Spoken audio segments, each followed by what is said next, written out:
بہن تھی. انشاءاللہ ہم پڑھیں گے تو آپ کو میں تفصیل بتا دوں گی.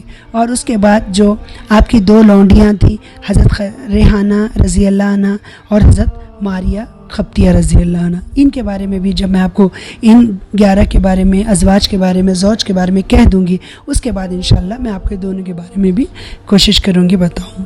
بس آپ اللہ تعالیٰ سے دعا کریں کہ اللہ تعالیٰ میری زبان میں وہ اثر دے کہ میں آپ کو بہترین طور پہ سمجھا سکوں.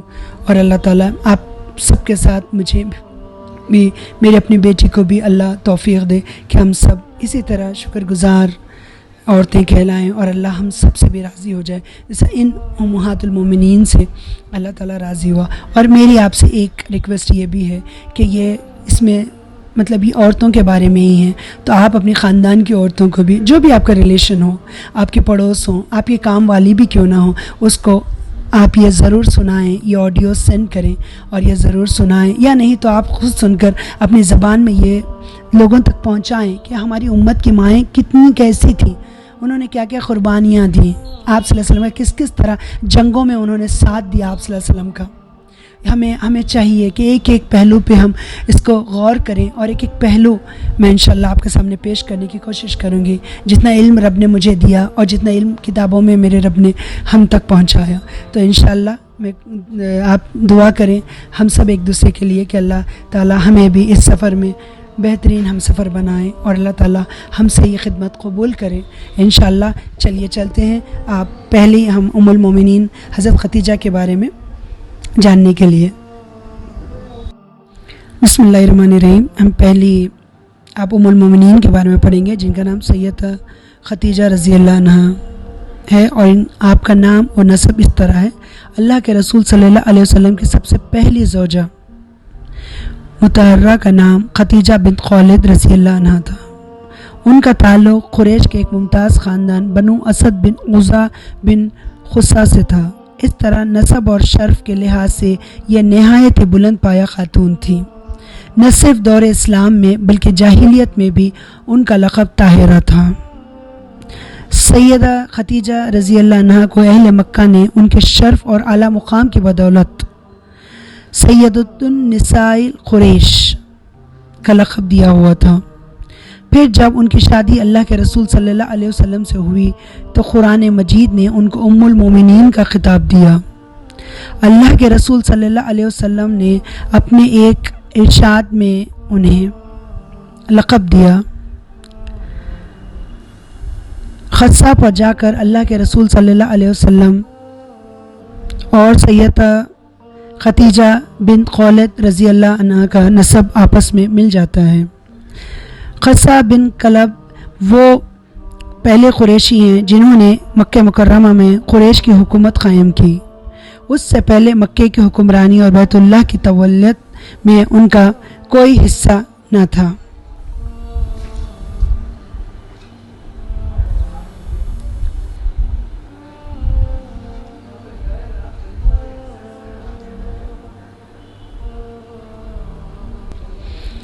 حضرت ختیجہ کی ماں کا نام فاطمہ بن زائدہ تھا جو خاندان عامر بن لوئی سے تھی.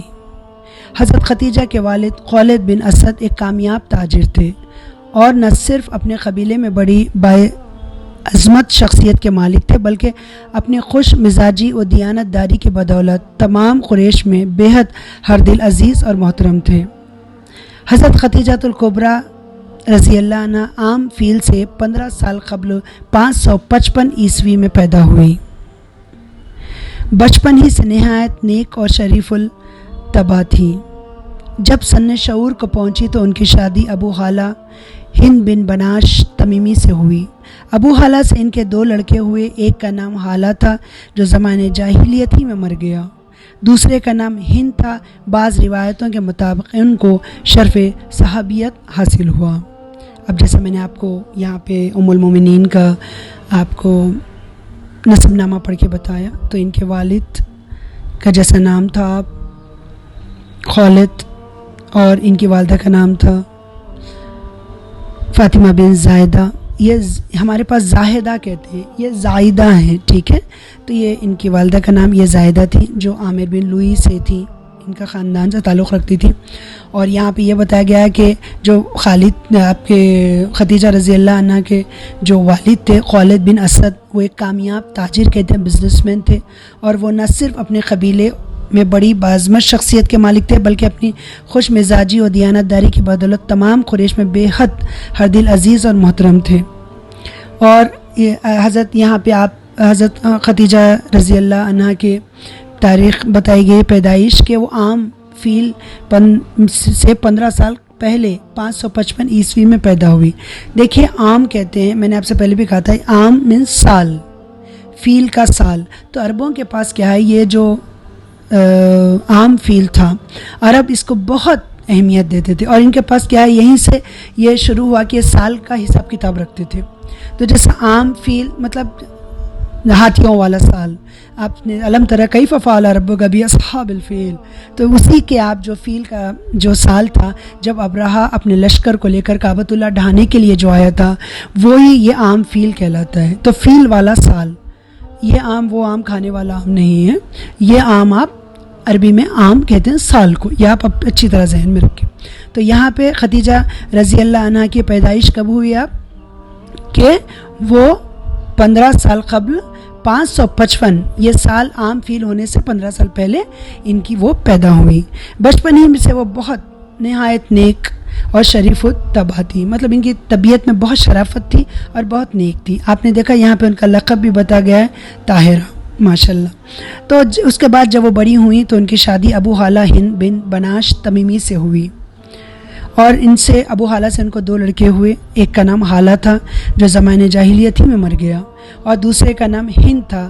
بعض روایتوں کے مطابق ان کو شرف صحابیت حاصل ہوا.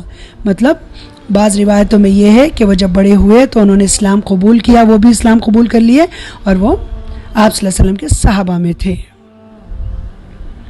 اب آپ دیکھیں عربوں کے یہاں کنیت بھی رکھی جاتی تھی، جیسا ابھی آپ نے یہاں پہ پڑھا ان کے خدیجہ رضی اللہ عنہ کے بارے میں کہ ان کی جو کنیت تھی وہ ام الہند تھی، اسی سے آپ ان کی کنیت تھی. اور ان کی جب یہ تو پہلی شادی تھی، دوسری شادی بھی جب انہوں نے کی تو آپ دیکھیں آگے ہم پڑھیں گے. ابو حالہ کے انتقال کے بعد حضرت خدیجہ رضی اللہ عنہ کی دوسری شادی عتیق بن عابد مخزومی سے ہوئی.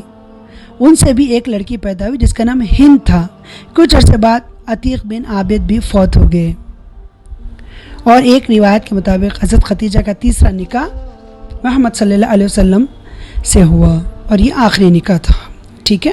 اب آپ دیکھیں یہاں بھی جو آپ کو 2 آپ کے بچے آپ کے پہلے شوہروں سے تھے. ایک تو آپ کے تھے بیٹے کا نام جن کا تھا ہند، اور بیٹی کا نام بھی ہند ہی تھا، اس لیے آپ کی کنیت بھی ہند کے نام سے رکھی گئی. ٹھیک ہے. آگے پڑھتے ہیں. نبی کریم صلی اللہ علیہ وسلم کے زوجیت میں آنے سے پہلے حضرت خدیجہ اپنی بیوگی کے ایام گزار رہی تھی، اور وہ اپنا وقت کچھ وقت خانہ کعبہ میں گزارتی اور کچھ وقت وہ زمانے کی معزز کائنہ عورتوں میں صرف کرتی، اور ان کے زمانے کے انقلاب پر وقتاً فوقتاً بحث کیا کرتی. قریش کے بڑے بڑے سرداروں نے انہیں نکاح کے پیغامات بھیجے، لیکن انہوں نے سب رد کر دیے کیونکہ وہ پے در پہ صدمات نے ان کی طبیعت دنیا سے اچاٹ کر دی تھی. جیسے کہ یہاں پہ کہا گیا ہے کہ آپ صلی اللہ علیہ وسلم سے نکاح سے پہلے آپ کی 2 شادیاں ہوئی تھیں، اور دونوں آپ کے شوہر انتقال کر گئے تھے، اور وہ انہی غم میں رہتی تھی، اور وہ اپنا وقت جو گزارتی تھی وہ خانہ کعبہ میں گزارتی. اور پھر جو معزز جو ایک اچھے گھرانے کی خاتون ہوتی مکے میں کائنہ، تو ان کے ساتھ وہ اپنا وقت بتاتی اور زمانے کے انقلاب پر وقتاً فوقتاً بحث کیا کرتی تھی. اور پھر اس کے بعد قریش کے بڑے بڑے سرداروں نے انہیں نکاح کے پیغامات بھیجے، لیکن انہوں نے سب رد کر دیے، کیونکہ ایک تو ماشاءاللہ یہ بہت کامیاب تاجر تھی، تو لوگ چاہتے تھے کہ مکے میں بھی بڑے بڑے تاجر سردار موجود تھے، بڑے بڑے سرداروں نے انہیں بھیجے، تو وہاں کے بھی سردار چاہتے تھے کہ ان سے نکاح کریں، لیکن ان کو نکاح سے کوئی رغبت ہی نہیں رہی، اسی لیے انہوں نے سب کو منع کر دیا. ادھر آپ دیکھیں، ادھر ان کے والد ضعیف پیری کی وجہ سے اپنی وسیع تجارت کے انتظام سے عاجز آ گئے، اور ان کی ایک ہی کوئی اولاد ان کی زندہ نہ تھی. تمام کام وہ اپنی ذہین اور عاقلہ بیٹی کے حوالے انہوں نے کر دیا، اور کچھ عرصے کے بعد ان کا انتقال ہو گیا. تو آپ کو ایک ہی بیٹی رہی جو حضرت خدیجہ تھی، تو انہوں نے اپنے تمام کاروبار حضرت خدیجہ رضی اللہ عنہا کے حوالے کر دیا، اور اس کے کچھ عرصے بعد ان کا انتقال ہو گیا۔ خدیجہ رضی اللہ عنہا نے تمام کاروبار تجارت نہایت احسن طریقے سے، اچھے طریقے سے جاری رکھا۔ اس وقت ان کی تجارت ایک طرف شام میں پھیلی ہوئی تھی تو دوسری طرف یمن میں۔ اس وسیع کاروبار کو چلانے کے لیے انہوں نے ایک بڑا عملہ رکھا ہوا تھا جو عرب، یہودی اور عیسائی ملازموں اور غلاموں پر مشتمل تھا۔ حسن تدبیر اور دیانت داری کی بدولت ان کی تجارت روز بروز ترقی کر رہی تھی، اور اب ان کی نظریں ایک ایسے شخص کی متلاشی تھی جو بیحد قابل، ذہین اور دیانت دار ہو، تاکہ وہ اپنے تمام ملازمین کو اس کی سرکردگی میں تجارتی قافلوں کے امراء باہر بھیج سکیں۔ یہ وہ زمانہ تھا جب سرور کائنات صلی اللہ علیہ وسلم کے پاکیزہ اخلاق اور صفات کا چرچا مکے کے گھر گھر میں پھیل چکا تھا۔ اس وقت حضور کا عنفان شباب تھا، اور آپ صلی اللہ علیہ وسلم ساری قوم میں امین کے لقب سے یاد کیے جاتے تھے۔ یہ ناممکن تھا کہ خدیجہ الکبریٰ رضی اللہ عنہا کے کانوں تک اس مقدس ہستی کے اوصاف حمیدہ کی بھنک نہ پڑتی۔ ان کو اپنی تجارت کی نگرانی کے لیے ایسی ہی ہمہ صفت موصوف شخصیت کی تلاش تھی۔ انہوں نے حضور صلی اللہ علیہ وسلم کو پیغام بھیجا کہ اگر آپ صلی اللہ علیہ وسلم میرا سامان تجارت شام تک لے جایا کریں تو دوسرے لوگوں سے 2 چند معاوضہ آپ کو دیا کروں گی۔ حضور صلی اللہ علیہ وسلم ان دنوں اپنے چچا ابو طالب کی سرپرستی میں تھے۔ انہیں وقتاً فوقتاً حضرت خدیجہ کی تجارت کا حال معلوم ہوتا رہتا تھا۔ آپ صلی اللہ علیہ وسلم نے حضرت خدیجہ رضی اللہ عنہا کا پیغام منظور فرما لیا اور اشیاء تجارت لے کر بصرہ روانہ ہو گئے۔ چلتے وقت حضرت خدیجہ نے اپنا غلام خاص میسرہ کو بھی حضور صلی اللہ علیہ وسلم کے ساتھ کر دیا اور اسے تاکید کی کہ اثناء سفر میں حضور صلی اللہ علیہ وسلم کو کوئی تکلیف نہ ہونے پائے۔ تو آپ دیکھ لیے یہاں پہ یہ بتایا گیا ہے کہ محمد صلی اللہ علیہ وسلم حضرت خدیجہ رضی اللہ عنہ کے ایک ایسے شخص کی تلاش تھی جن پہ وہ بھروسہ کر سکیں اور وہ تمام اپنا کام ان کے حوالے کر سکیں۔ تو یہ وہ زمانہ تھا جب محمد صلی اللہ علیہ وسلم کے پاکیزہ اخلاق کا اور ان کے صفات کا چرچا مکے کے گھر گھر میں پھیل چکا تھا۔ سب لوگ آپ صلی اللہ علیہ وسلم کو، وہ کافر ہوں یا آپ کے دین ابراہیمی پہ چلنے والے، سب لوگ آپ صلی اللہ علیہ وسلم کو امینی کہتے تھے۔ تو آپ صلی اللہ علیہ وسلم بھی جانتے تھے کہ مکے میں حضرت خدیجہ الکبریٰ ایک ماشاءاللہ بہترین تاجر ہیں۔ تو یہاں پہ جب انہوں نے ان کو پیشکش کی کہ آپ میرا سامان لے جائیں اور میں آپ کو دوسرے لوگوں کو جو دیتی ہوں اس سے میں آپ کو ڈبل پروفٹ دوں گی، 2 چند معاوضہ آپ کو دوں گی، تو آپ صلی اللہ علیہ وسلم اس وقت اپنے چچا کی سرپرستی میں تھے، جیسا کہ انشاءاللہ ہم آگے پڑھیں گے کہ آپ جب آپ صلی اللہ علیہ وسلم کی سیرت بھی آپ دعا کریں کہ ہم انشاءاللہ جلد شروع کریں۔ تو جیسا کہ آپ سب جانتے ہیں کہ آپ صلی اللہ علیہ وسلم کے والد کا جب انتقال ہوا تو آپ کی ماں پریگننٹ تھی۔ آپ کی ماں کے پیٹ میں ہی تھے آپ صلی اللہ علیہ وسلم جب آپ کے والد کا انتقال ہو گیا، تو وہ یتیم ہی پیدا ہوئے۔ اور اس کے بعد آپ جب 6 سال کے ہوئے تو آپ کی والدہ کا بھی انتقال ہو گیا۔ تو آپ کی والدہ کے انتقال کے بعد آپ کی پرورش آپ کے دادا عبد المطلب نے کی، اور وہ محمد صلی اللہ علیہ وسلم جب 8 سال کے ہوئے تو 8 سال کی عمر میں آپ کے دادا بھی وفات پا گئے۔ تو اس کے بعد آپ کی کفالت ابو طالب جو ان کے چچا تھے انہوں نے کی۔ تو آپ صلی اللہ علیہ وسلم انہی کی سرپرستی میں انہی کے گھر میں رہتے تھے۔ تو جیسا ابھی ہم نے پڑھا کہ حضرت خدیجہ رضی اللہ عنہا کی تجارت شام اور یمن دونوں طرف ہوتی تھی، تو وہ محمد صلی اللہ علیہ وسلم کو انہوں نے شام کی طرف بھی بھیجا اور آپ کے یمن کی طرف بھی۔ تو یہاں پہ جو پہلا آپ کا سفر تھا، جو شام کا سفر آپ کے تھا، بصرہ کو انہوں نے جو بھیجا، تو یہ اور ان کے جو غلام تھے اس میں عرب، یہودی اور عیسائی، یہ سب ان کے ملازم اور ان کے غلام تھے۔ تو یہاں پہ جیسا انہوں نے جب انہیں آفر کیا تو آپ ابو طالب کی سرپرستی میں تھے، تو آپ صلی اللہ علیہ وسلم نے اپنے چچا سے بھی بات کی تو وہ بھی راضی ہو گئے۔